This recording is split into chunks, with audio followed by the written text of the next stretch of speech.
No? Okay. Yes. In this project, like I was just like a very rough idea of the noise something.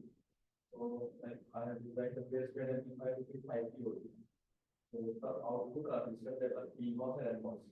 That is contributing too much of a like the noise.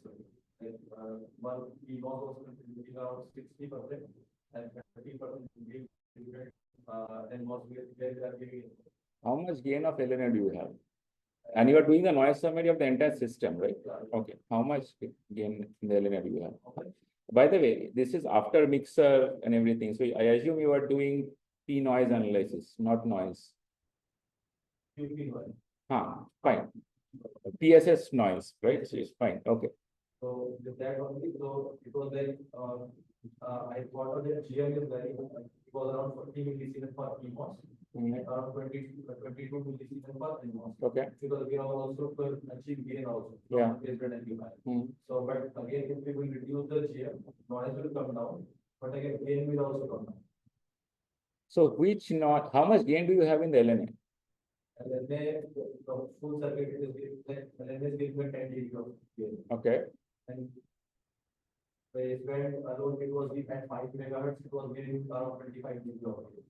I have designed in such a way that it will give around 25 to 20 dB baseband amplifier. Okay. So basically, what you have to then check is that what is the noise at the input of the baseband amplifier, right?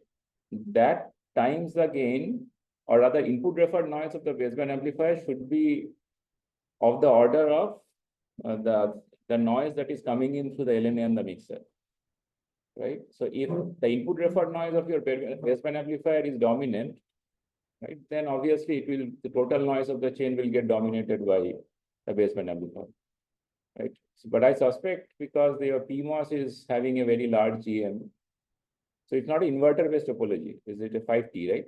And the 5T, the PMOS only contributes noise, right? It doesn't contribute to any signal per se, isn't it? So very large value of that PMOS can be a problem with regards to noise. Yes. Can you allow the baseband amplifier to have just 1.2 instead of 1? Why do you, unless you have a solid justification why you cannot do at one?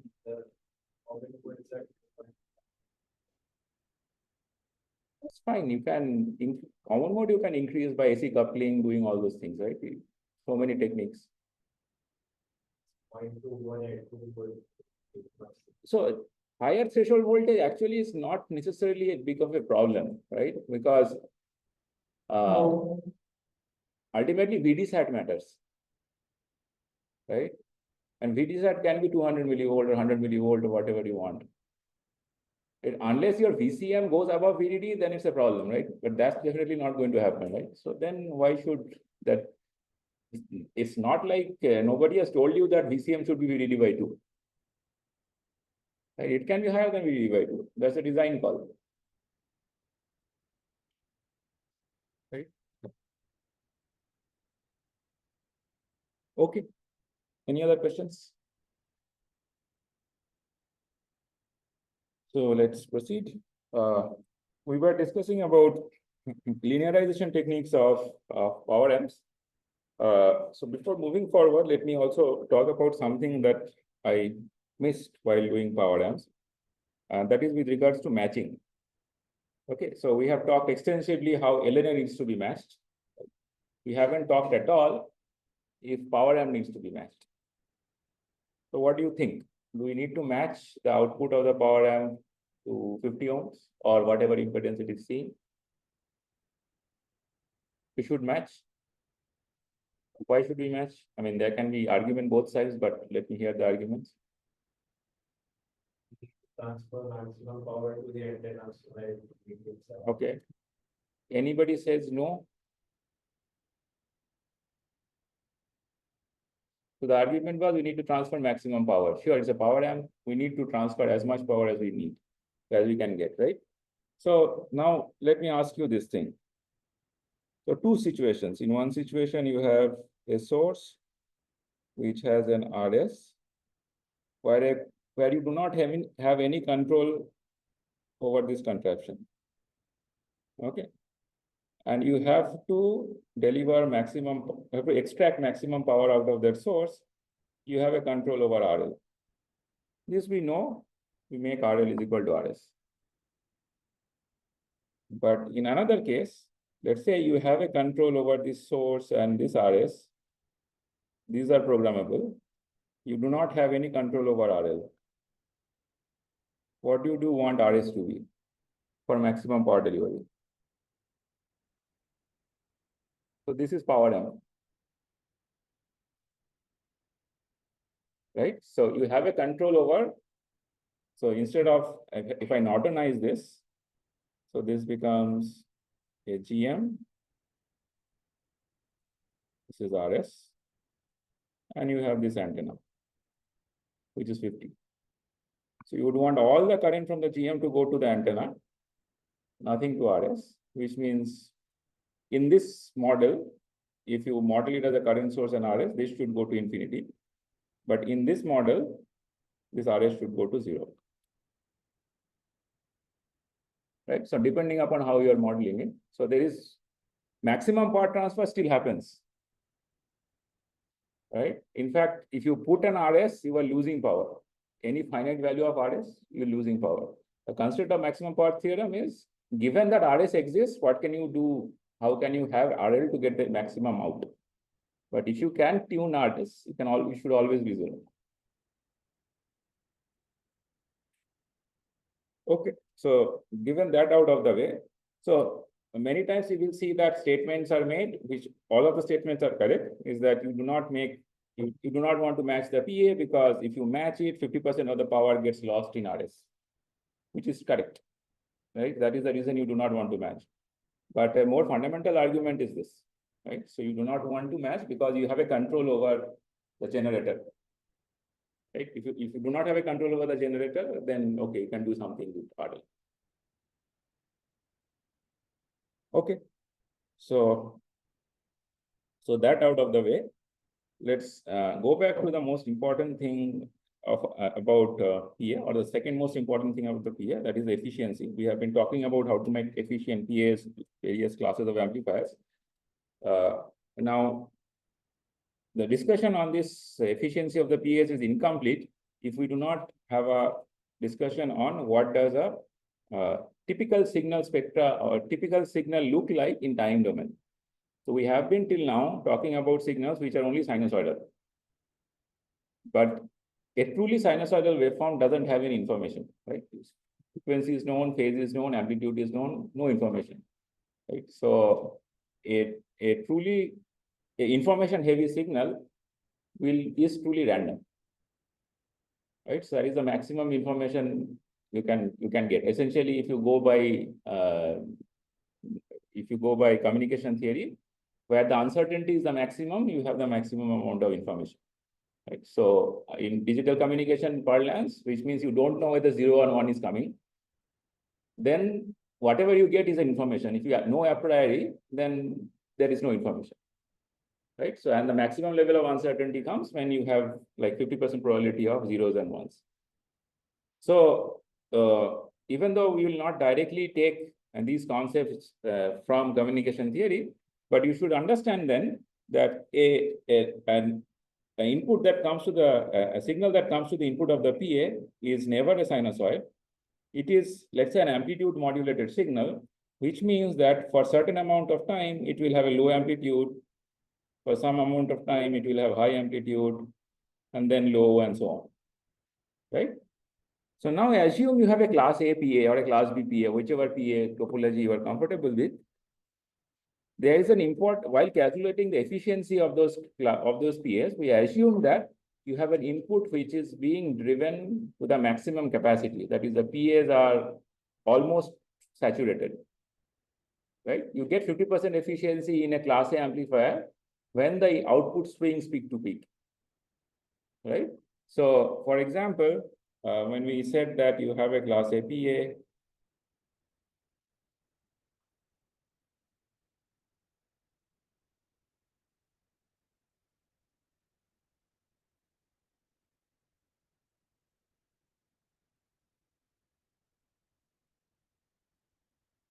And this guy swings peak to peak. Under this maximum swing condition, we say that your power delivered or efficiency is power delivered divided by power dissipated. Your power delivered is half, this is IDC or I naught squared times RL. And your power consumed is VDD squared over RL, right? So this is power consumed is something that has never changed, but power delivered has changed. And then we say that under maximum efficiency condition, when we're doing eta max, your I naught RL is essentially VDD, right? It swings the maximum, right? So if I naught RL is equal to VDD, eta max becomes 1 over 2. If not, then what happens? So I can basically say that this becomes half times, put it.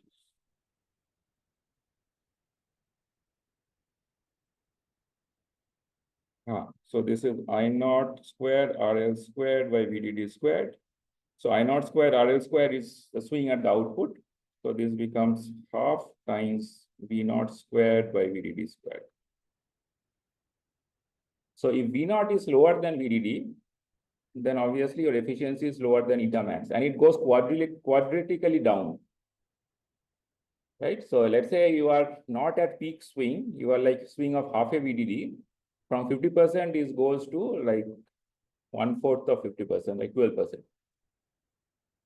And it is very rare, as it turns out, that your signal will always be swinging in terms of the total amount of time the PI input sees the signal. A significantly small fraction of time, the input actually goes peak to peak. Most of the time, it operates at low input, medium input range. So that is often called back off power. So with respect to the maximum input swing, how much you are backing off is often called, the technical term is called back off. And the efficiency that you get at back off is also a very important metric. Now back off can be defined in a different way. Somebody might say that 1 dB back off, that is what is the efficiency when the input is 1 dB lower than the maximum. Or what is the efficiency when you have 3 dB back off, like when the input is like in terms of voltage half with respect to the maximum efficiency. So those are also important specifications because we understand that the PI is not going to swing at maximum, will not experience maximum swing all the time. So naturally, you see that let's say you have put in a lot of effort to design something which may be a class B PA, which is supposed to give you 78% efficiency, pretty good. But if most of the time your input is around half of the signal swing that you expect, then the 78 quickly goes down to almost close to 20%. Right? So it's of no use then, right? So you burn a lot of power. So then the question is, what should we do about it? Moment you have these type of questions, you should think that it is not only, the solution not only exists in a circuit domain, the solution might exist in the system level domain also.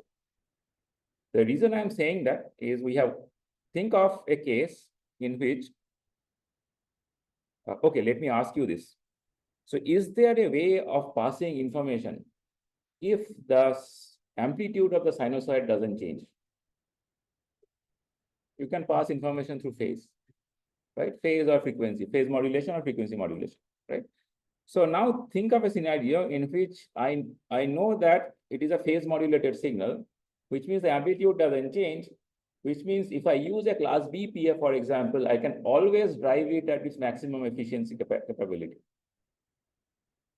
right? Because there is no back off concept now. The amplitude is not changing, only the phase is changing. So which means that the swing at the output of the PA, amplitude swing can always be equal to VDD, right? Because information is not there in the amplitude. I can always drive it with VDD, which means that if you choose a different modulation scheme, your PA can be very efficient, right? So that is one of the reasons people tend to use phase modulations also, right? These type of modulations are also called constant envelope modulation, right? Because it helps in designing PA and it helps in improving the efficiency of the overall system. Okay. So now before going into this phase modulation thing, I will cover the phase modulation thing today itself in another 20-30 minutes. But let's close the loop with respect to what are the linearization techniques that we have, right? So let's assume we have amplitude modulation for the time being. And the reason I introduced the phase information is because you will see that there is one technique which will require some information of the phase also. Right? So let's talk about the techniques that we can, other than the pre-distortion technique that we talked about in power mixer in the previous lecture. I'll show you a couple of other techniques which can help in mitigating the distortion of the PA linear, or rather increasing the linearity of the PA. So the stuff that we talked about in previous lecture was particular to a Gilbert power mixer. It was based on feedback, but not all PA architectures will have Gilbert power mixer, right? Because it has stacked transistors. It can have it can have a lot of it doesn't give you very good efficiency anyhow. So if we stick to the normal PA architectures, and if you look at it from system level, what we see that you have a mixer, and probably you have a low pass filter or a band pass filter. Then you have a PA. And this goes here, right? So you have a DAC.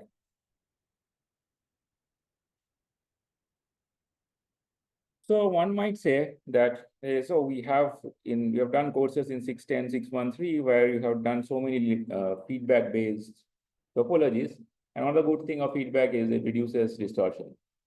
So why can't we do distortion? I mean, can simply use negative feedback to reduce the distortion in a PA. Yeah, right. So this is at very high frequencies. We're talking about gigahertz frequencies. I'm stabilizing a loop at even like hundreds of megahertz is not a very easy job. Forget about gigahertz, right? So you cannot introduce negative feedback efficiently when things are operating at such high frequencies. But if you take a 1,000-foot zoom, 1,000-foot overview of what this is doing, you see that not all parts of the signal chain are operating at very high frequencies, right? So this is at RF. This is at RF. This is also at RF. What about this? This is baseband, right? So which means that if I can locate something which is happening at baseband, then I can do linearization. I can use negative feedback. Maybe this is a couple of megahertz of bandwidth, something. So what do you think I can do? The ultimate goal is to linearize whatever is going through the antenna. Can you think of a technique? I'm not asking for architecture. Can you think of what should be a thought process if I say that I have a baseband node which can be leveraged to do linearization, but some other node is at RF. Ultimately, I want to linearize the RF. So what can we do to ensure that using negative feedback is linearized?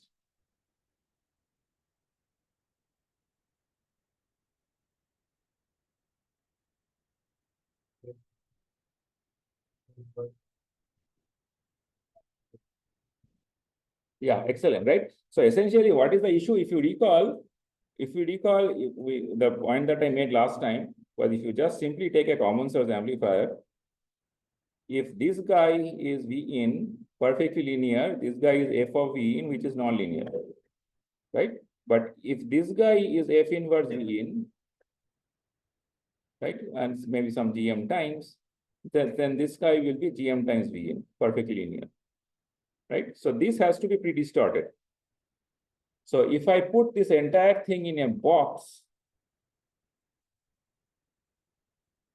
and I say that this is linear, this is V in bits, right? Vn, I should say. Not Vn. These are all bits.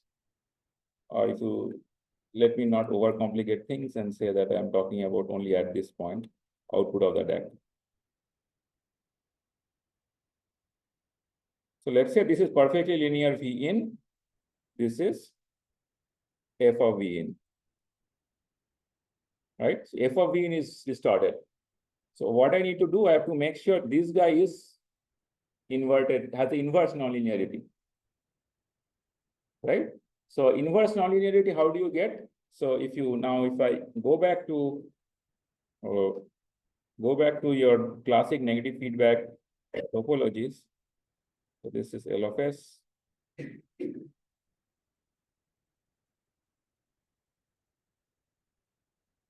Let's say this, and let's say this is nonlinear, right? So, but it's fun if its loop gain is high enough. This is V in. This is also V in. Correct? So where is the nonlinearity?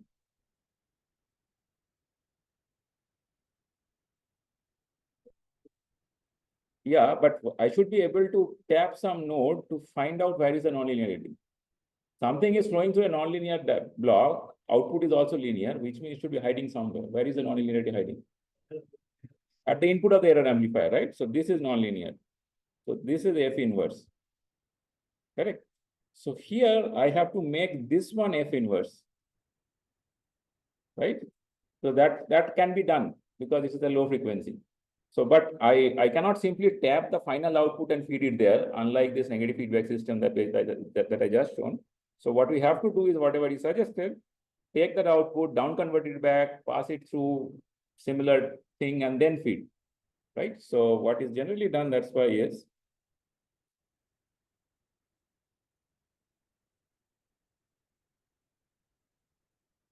you take it, then obviously you have to step down because P output is very large, right? So some sort of attenuator, you can do a capacitive attenuator or resistive attenuator, doesn't matter. Some sort of attenuation, right? And then you pass it through a mixer, FLO. So this is now, then obviously you have to put through a low pass filter because otherwise you are going to have a lot of tones. So output of the low pass filter, there is no gain in this till now, right? So you take the output of the DAC,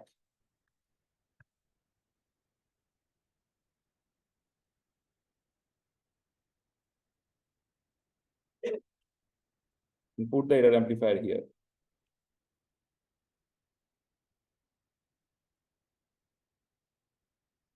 Right? So because the error amplifier is there and the loop gain, if overall loop gain after all this frequency translation, if it is high, the negative feedback will ensure these two are identical.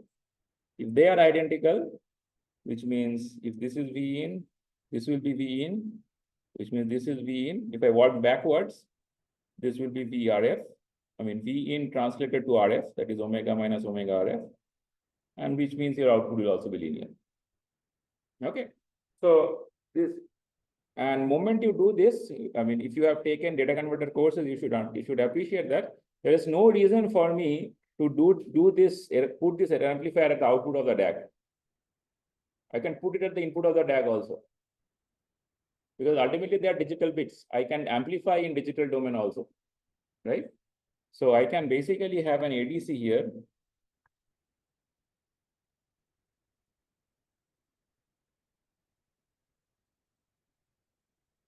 And then you do your DSP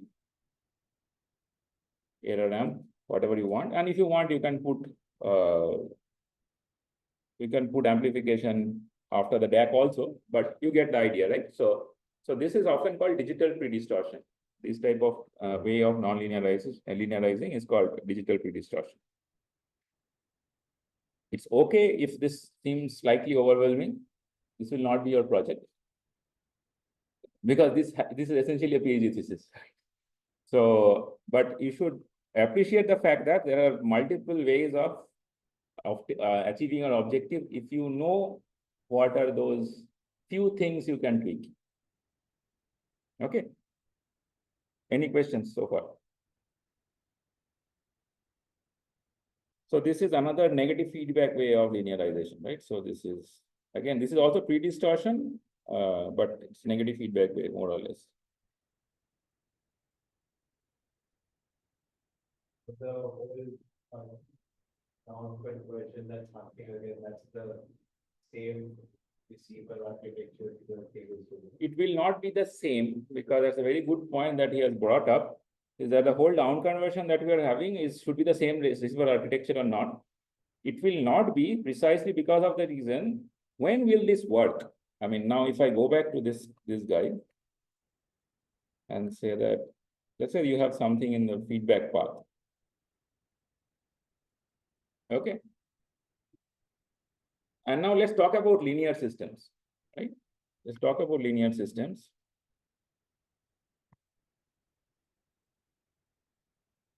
So if the loop gain is very high, what will be V in this case?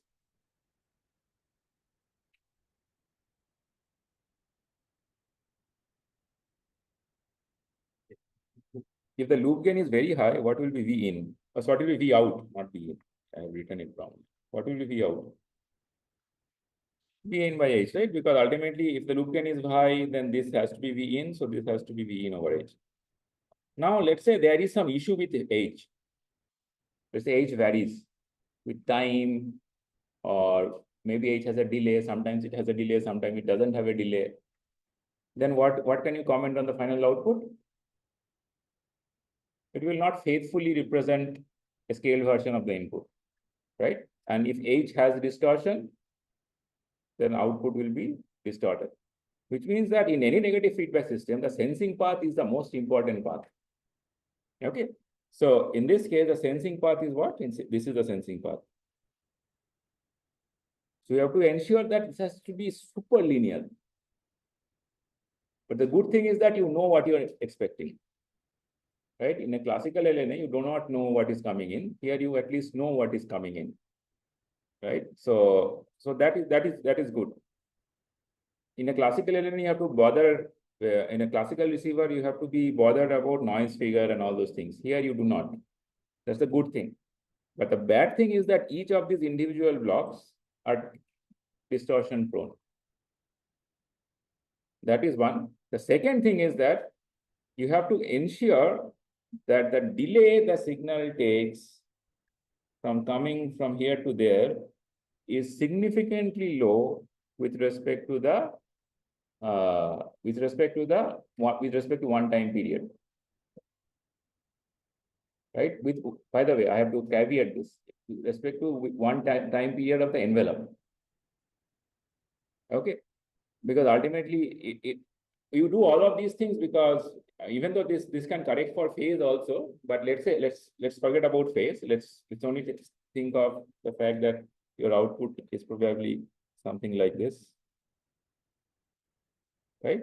So you are essentially correcting for what at baseband? You are correcting for this envelope, because baseband doesn't have those wiggling thing. Correct? So what you have to ensure then is not on, okay, so if you just focus on the envelope, there is an issue, because let's say there is the delay that the signal takes to go through this mixer and come through this mixer is different.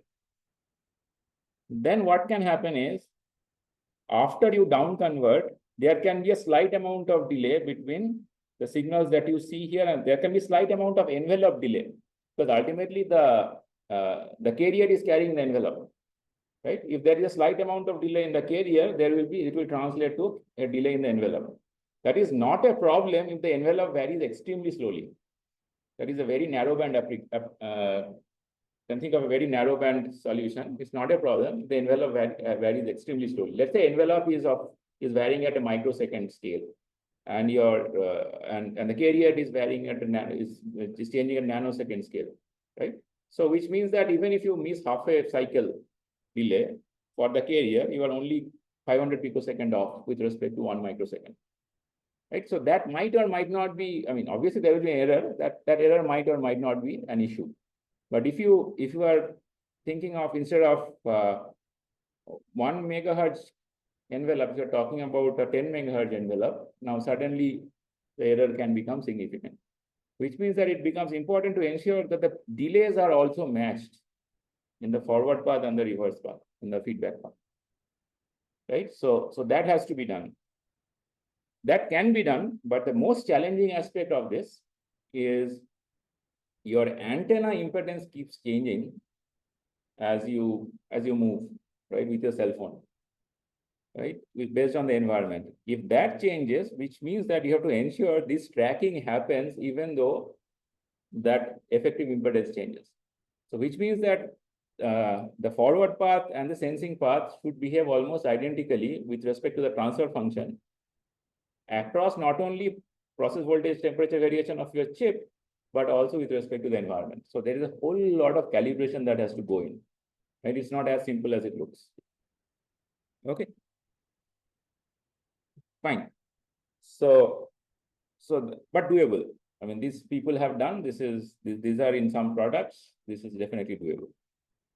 Fine. So this is one way of linearization. Another way of linearization is, which is slightly simpler. It's a feed-forward way of linearization.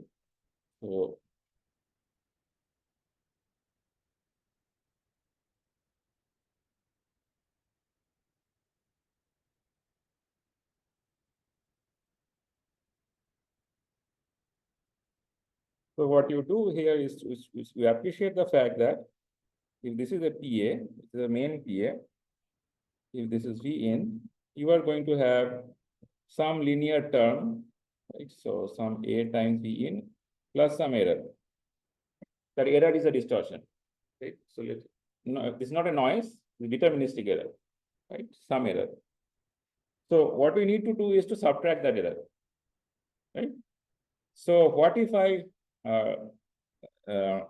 I then sense this signal and only take the error out and then add the error in a different phase? I sense the output has the error, right? And then add it further down the stream, signal stream, to subtract the error, right? So a trivial block diagram, I mean, all these things are better done in block diagram, as you probably understand by now, is if I, let's say, attenuate it by A, that is 1 over A,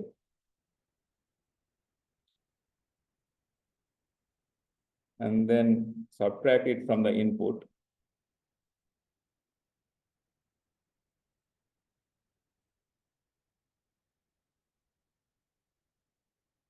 right? So what do I get here? Huh? You get epsilon by A, right? So then what I do is I pass it through another gain state, which is of A, let's say minus A, and then add up. Then this will be only A times V, right? But you see an issue? Do you see an issue with this architecture? Yeah, right. So I conveniently neglected the distortion that is going to be provided by the second gain stage, right? 1 over A can be fine. It can be a resistor divider, capacitor divider, all those things. So that can be linear. But this second gain stage has a problem. But that's not as much of an issue because the signal swing here, right, will be much smaller as compared to V in, right? So in principle, this second A can be much more linear than the PA, main PA. And when you add them up, it can give you decent enough linearization performance. But again, the issue here is you need to know a priori, or sorry, I shouldn't say a priori. You need to know the gain of the PA to a very good approximation, right? If the PA gives you, sometimes it gives you A, sometimes it gives you 1.1 A, then obviously you have a problem. Because this cancellation happens only when here there is no linear term. You are trying to extract the nonlinear term out. That can only, you will be able to only extract if this guy, if the linear gain of the PA and this attenuator perfectly matches, right? But that can match only when you know the linear gain of the PA. You have the guarantee that the linear gain of the PA does not vary. But that's not true. It is also going to vary because your load keeps on changing as you move. Okay, and obviously the gain of the PA also is dependent on the load. It's ultimately a common source amplifier, right? So, but the good thing is that you generally don't tend to move at a very high speed, right? Like with respect to the speed of light or these frequencies or the time period of the signals, the rate at which you move is significantly low, which means that there is a hope that you can probably tap something somewhere and then check that error and then correct for that movement. And that is also done. That is done in the signal processing layer. Okay, but in principle, this is another handle that you have.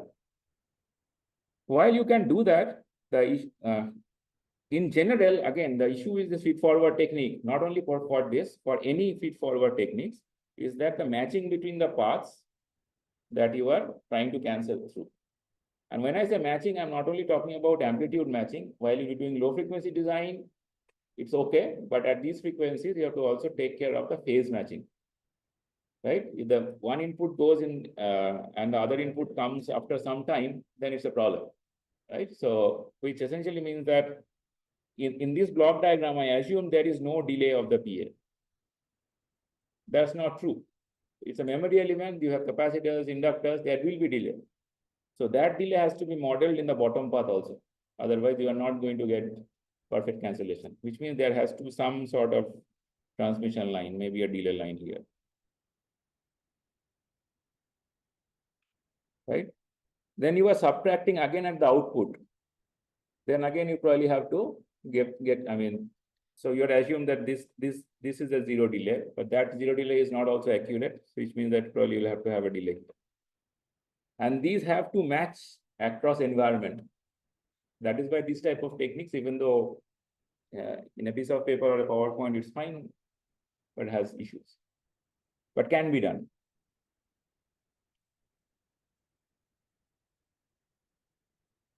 By the way, all of these you can use probably in your 613, 610 projects. Much simpler in those than this.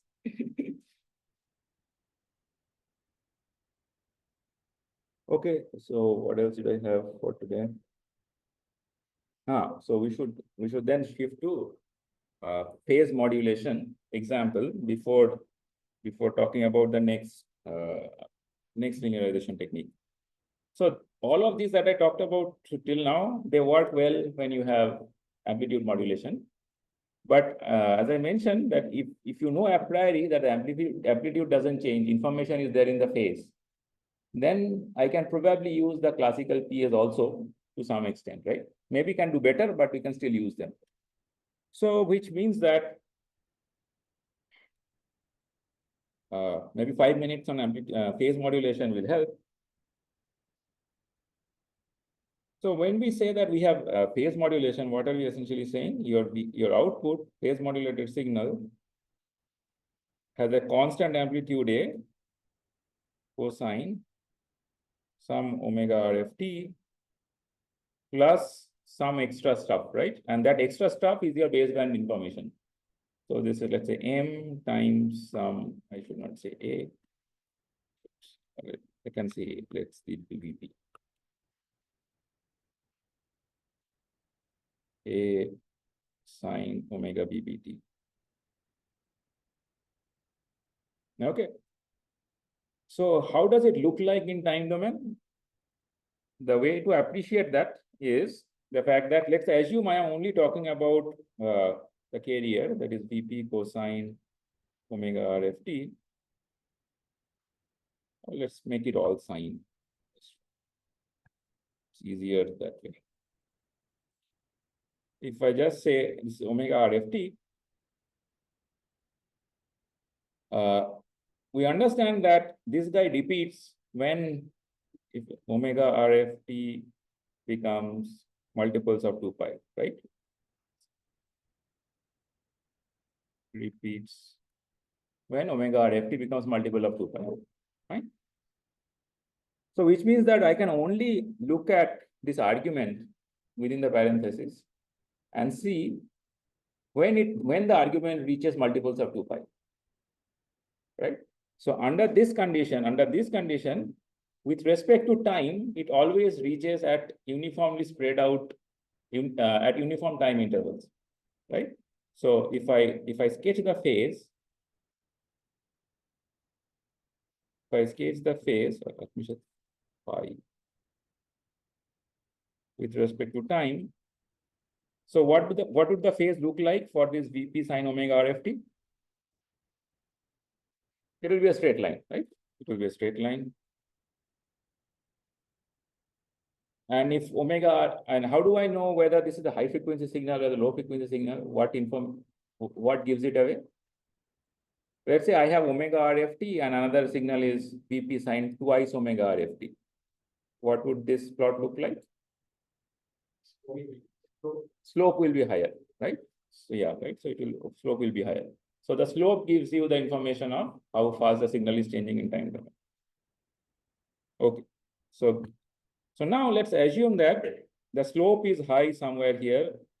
This let's assume that you have a line where which goes something like this, and you have lines that go something like this. So what would this look like in time domain? Let me draw the baseline. The omega RFT is, let's say, this one. This is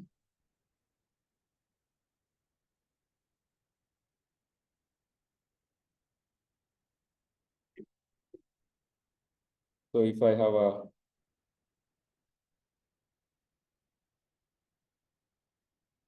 higher frequency signal, what will it look like with respect to this? It will be faster, right? So it will kind of be something like this. And if I sketch this one, what will it look like?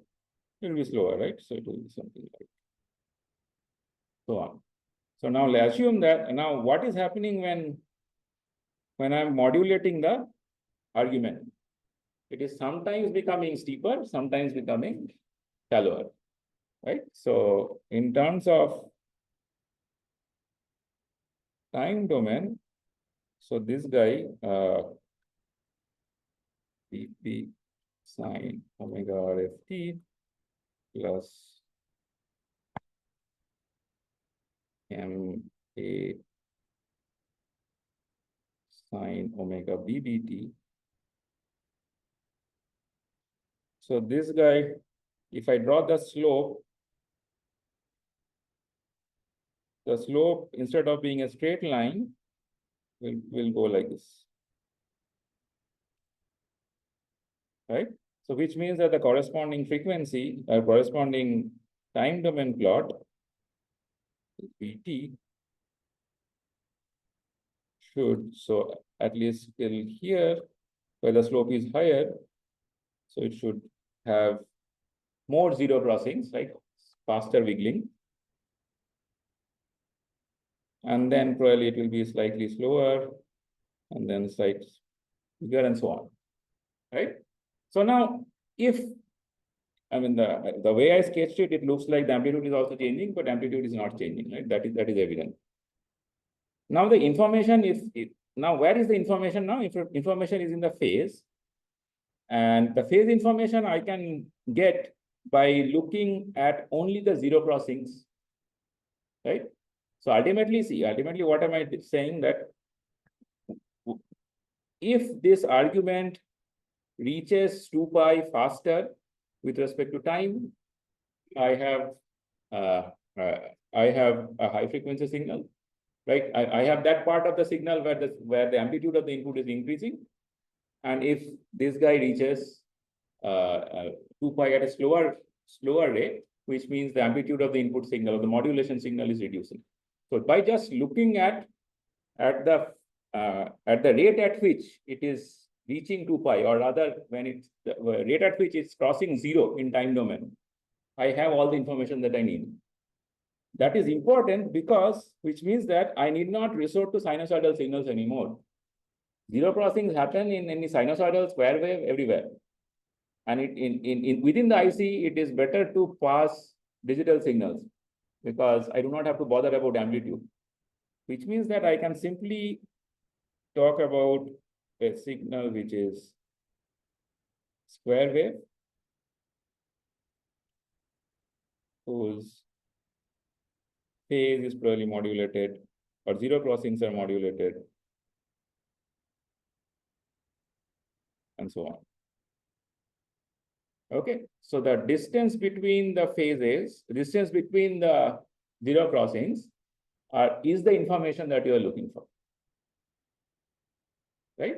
So here the zero crossings are happening fast, which means the modulation signal was having a positive slope, right? It was above zero, and here it is reducing, right?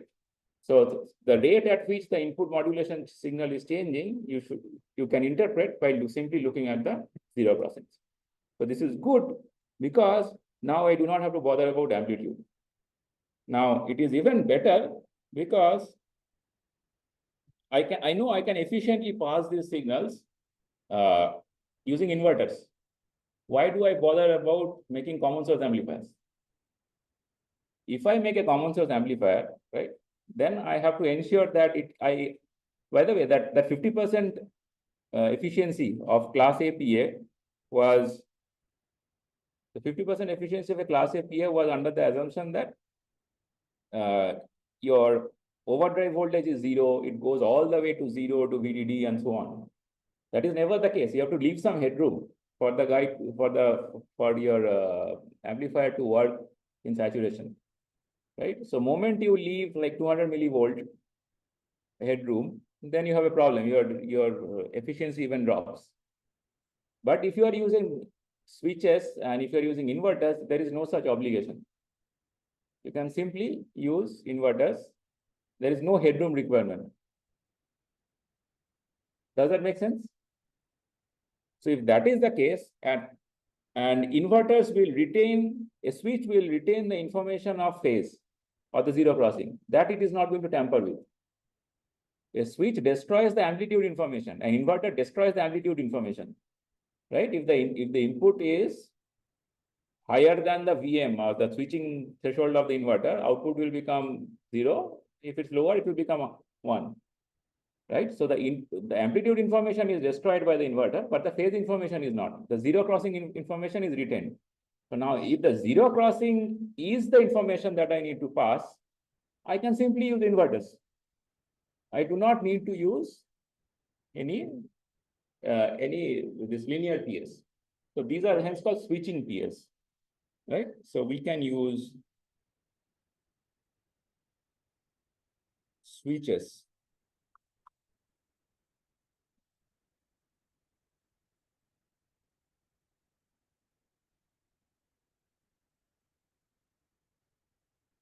So what do we normally do then? You have the output of the DAC.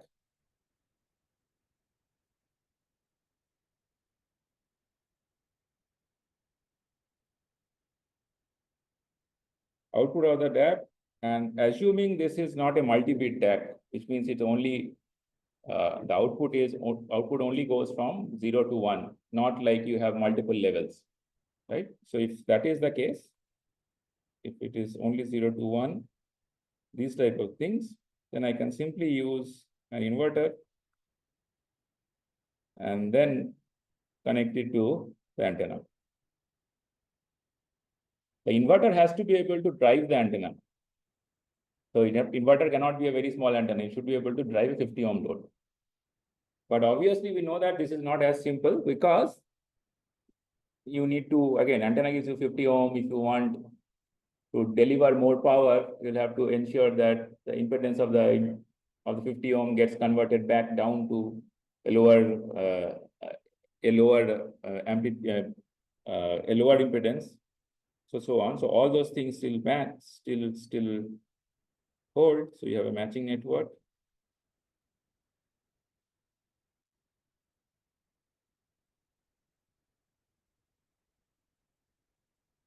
You still have this matching network,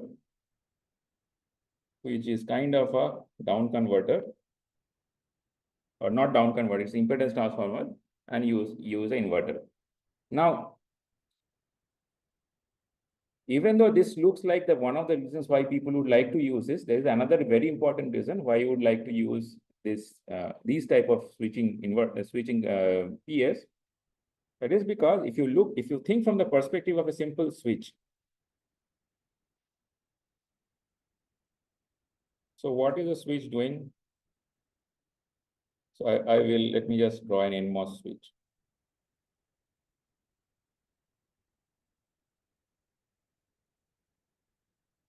And you have a 50 ohm load, a PMOS switch on top. So when this guy goes high, right? When this guy goes high, what is the steady, what is the current through this NMOS?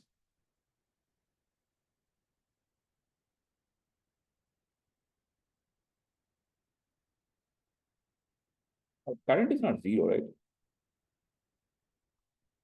Okay, let me ask the easier question. What is the voltage across the NMOS? When this is high.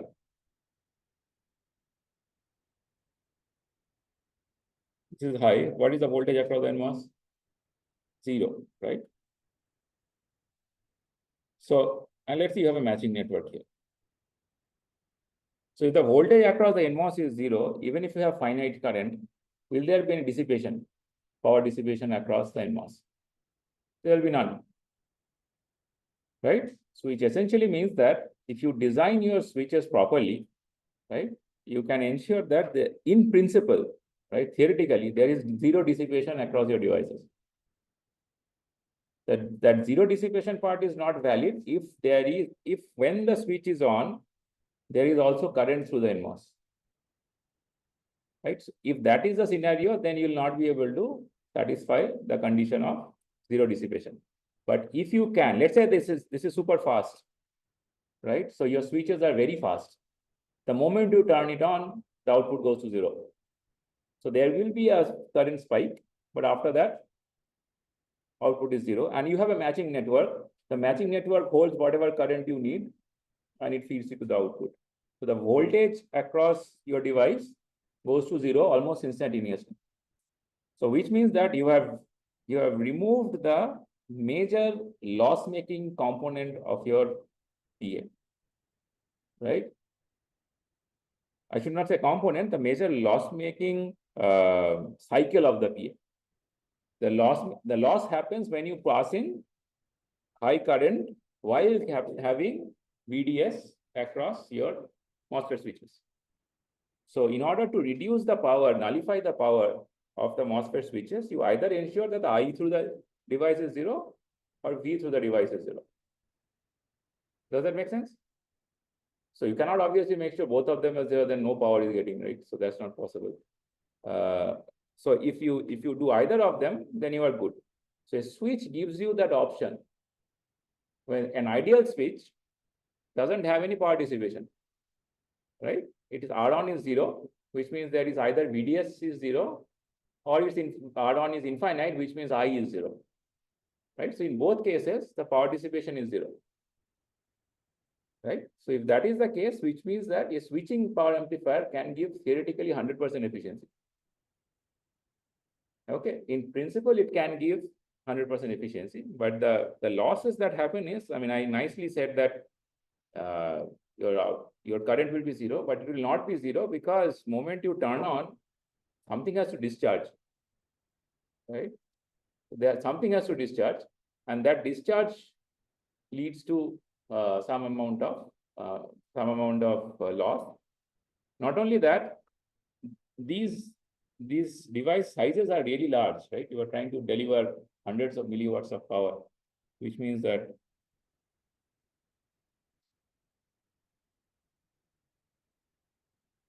you have like bunch of inverters. By now you know how to size inverters, I assume, if you have taken 610, right? For a given capacitive load, you size it like 1 is to what? Log of something, keep going, right? 1 is to E, I think, right?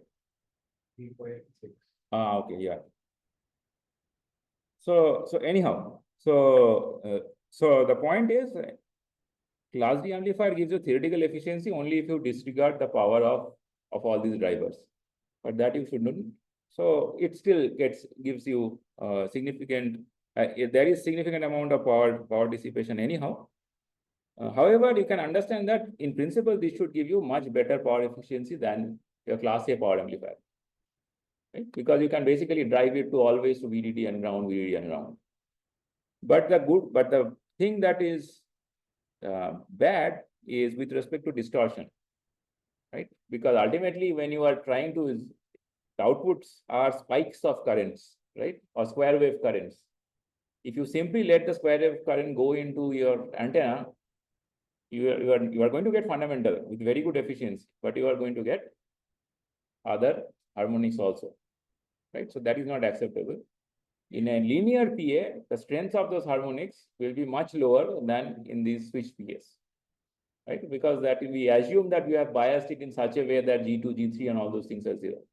But in this case, no. So which means that the matching network and the filtering network that succeeds a class D or a, this is, by the way, is called a class D amplifier. That succeeds the switching PA has to be really, really good, very high Q, multi levels of filtering and so on. So switching power amplifiers are always associated with lots and lots of passives. So that's the trade-off. If your design does not allow you to, for some reason, use lots of passives, and most of these passives have to be off-chip because on-chip passives are horrible, right? So, I mean, with respect to Q factor, I mean, you are probably getting, you have not designed any passives in this course, but it is difficult to get Q factors of more than 15 or 20 in an on-chip passive, but off-chip you can easily get 50. If it's slightly lower frequency, you can get 100. That is fairly simple to get. So which means that people would like to use off-chip passives, but if let's say your board area is small, you are designing an IC for your smartwatch, where area is obviously paramount. So you cannot use these things, right? It becomes a problem.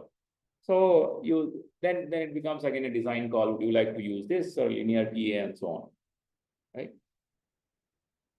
The reason many of the products get away with an inefficient PA also is because while an LNA has to be on all the time because you never know when something is coming. A PA you exactly know when you are trying to transmit, which means that you can keep the PA turned off all the time. When you want to transmit, you turn it on, send, okay, fine, it's very poor efficiency, fine, let it do its job, I'll turn it off, right? I think I gave this example at the beginning of the course also. When you are on a video call, your power battery drains much faster than when you are maybe watching a video, right? So in one case, the PA is on, other case, the PA is off. And from there, you can back calculate the strength of your battery also. Okay, so now, by the way, class D amplifier is only one of those examples of switching power amplifiers. You have class D, E, F, F inverse, J, all those things. All of those things, all of those topologies differ from each other from curating the matching network, trying to reduce the overlap between the I and the V flowing into the switches. Okay, so if you read any of those papers or any of the textbook, read it from that perspective, that all of them are essentially trying to ensure that how can I design this matching network so as to ensure that the overlap between the voltage across the switch and the current through the switch is minimal, right? So it essentially boils down to waveform engineering, right? So for example, I'm sure you know this. So let's say you have a battery and you have a switch, you have a capacitor. Switch is off, suddenly turns on. The voltage across the capacitor is V. What is the energy stored? Half CV square. How much energy did you draw from the battery? CV square. Where did the other half CV square go? Ideal switch. Where did it go?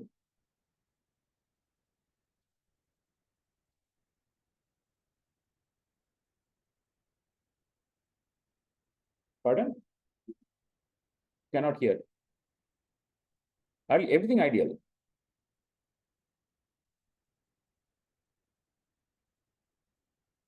If you do the math, you put R tends to 0, everything matches. But I'm just wondering where does there is no R, there is no heat then, right? So where is it going?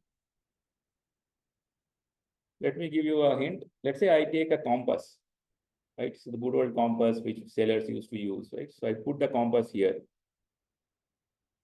There's a needle. I turn on the switch. Will the needle move? How is it moving? Where from is it getting the energy? From the source, right? So it's a radiation that goes in, right? So the amount of extra energy is going into radiation. So there is a loss, 50% loss, even in this case. So how do you reduce the loss? An example is if you so the issue is I am putting in, this is also V, and I am putting in V here.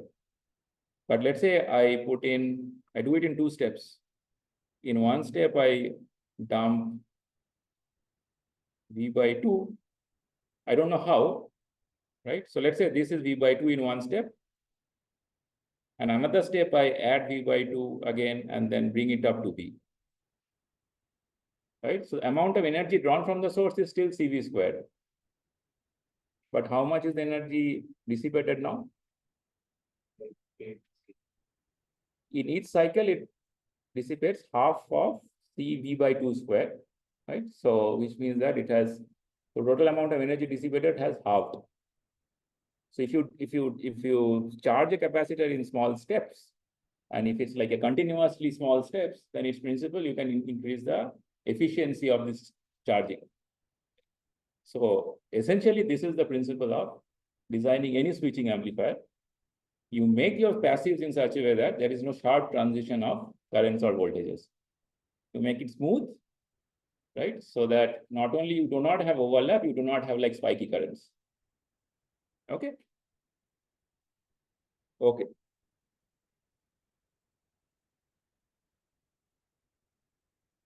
Fine. So anything else? I think we should be able to end today. So anything else? Fine. So then let me take like next 5-10 minutes to talk about the things that I have not talked about till now. Any RF course, I mean, probably the next time I take the RF course, I will assign some lectures in those and probably cut down something from the beginning. We have not talked about at all about designing passives, right? So you have used schematic level inductors and schematic level capacitors. Significant time of an RF designer goes in designing those inductors. And there is a lot of loss mechanisms in an inductor, which we have not at all touched upon. I'm sure you know these terms. You know skin effect? What is skin effect?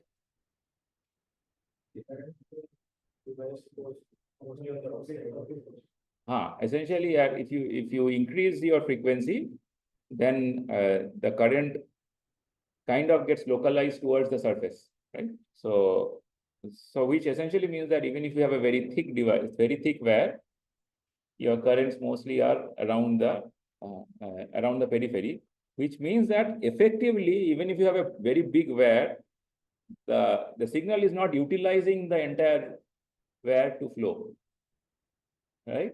So now think of it in terms of resistance. Resistance is inversely proportional to the cross-sectional area of your wire. But even though physically you have a long wire, right? Sorry, thick wire, the current is not flowing through the thick wire. So your resistance increases, your loss increases. So when you go, so your losses, even though mostly we assume that R is the physical R in an inductor, right? The Q factor corresponding to that R corresponds to the physical R. That's not true. The R also has a frequency dependence. R increases with frequency. Another issue that comes up is when actually you have an inductor,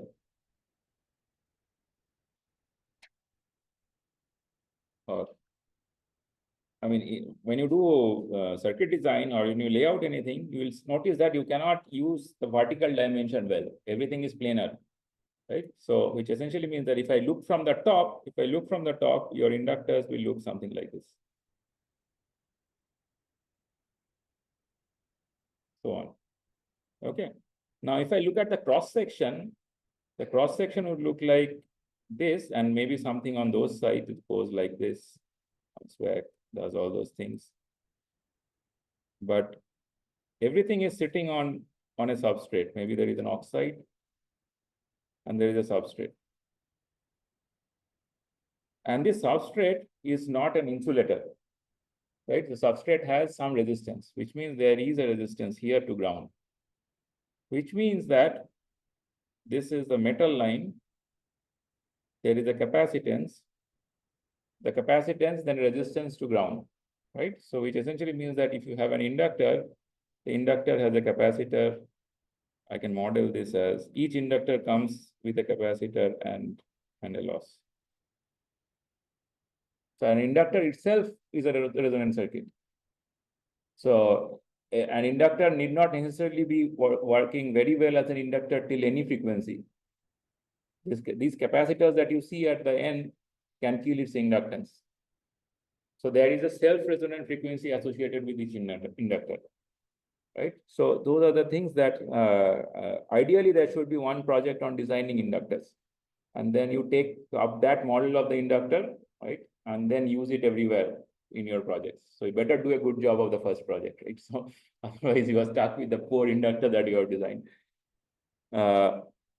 Another part that I have not talked about when we talked about noise is this probably will come in handy in your interviews sometimes. Is let's say I have a RLC network. Any number of R, any number of L, any number of C. I want to find out the power spectral density across any two terminals. I take out a terminal, I want to find out the power spectral density. How do you normally find out power spectral density of this case? You have n number of L, R, C. So what is based on whatever you know till now, how would you find out the power spectral density?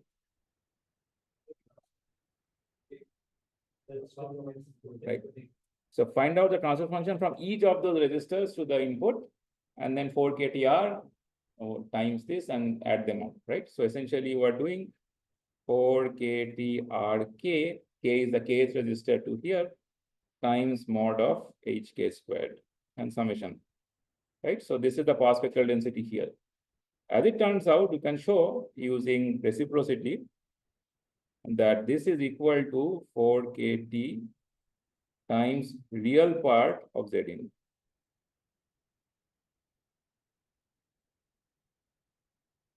Okay, so which essentially means that if I, let's say, I have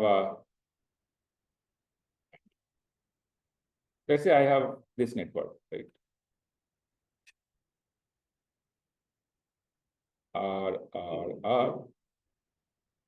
all real. And I ask you to find out what will be the noise spectral density at this node between these two ports.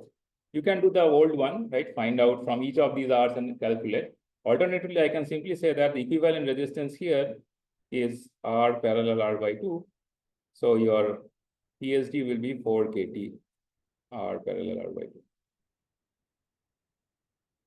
Right? So this is a very handy way of finding out quickly what your PSD will be. Right? And not only for, obviously, if you have RLC network, you can neglect the imaginary part, take only the real part and go through with it. If you are interested, you can, proof is quite simple, but it takes like 15-20 minutes. So I don't want to go through it. You can look it up. It comes from reciprocity theorem. What else?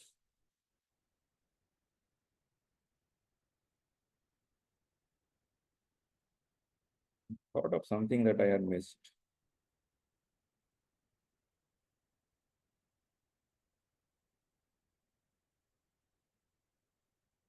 I guess not then.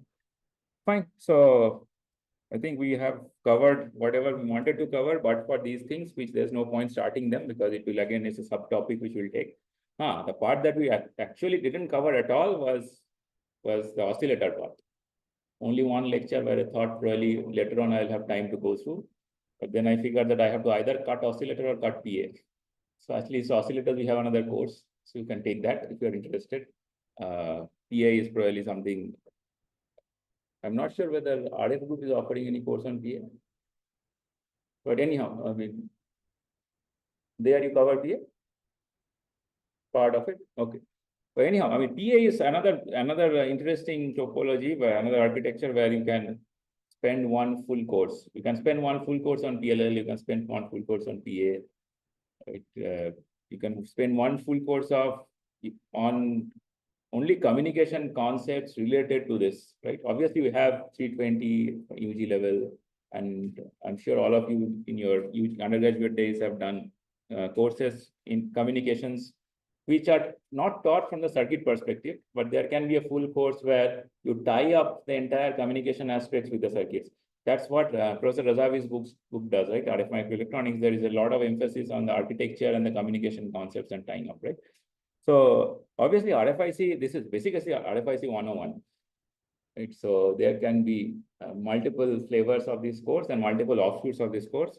Hopefully, I mean, I received some of your feedback. Hopefully in the next iteration, we can modify them and go ahead, right? Okay, fine, we'll stop here. If you have any questions, let me know. Huh? Yes, I'm not taking anything on Tuesday.